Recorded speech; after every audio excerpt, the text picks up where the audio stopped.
Okay, we're back with another tech video. Now I'm going to go through your question, answer it, and hopefully you get the solution. Now remember to stay just a little bit crazy like me, and you'll get there to that resolution.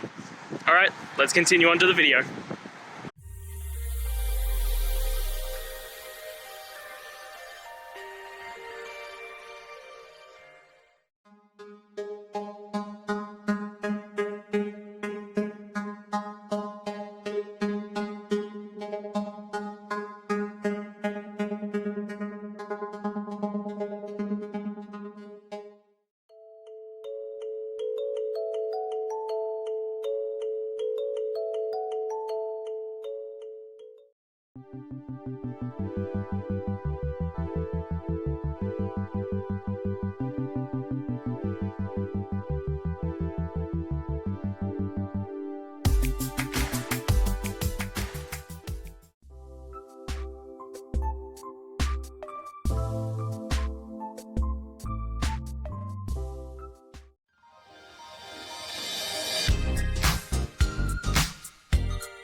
And that's it.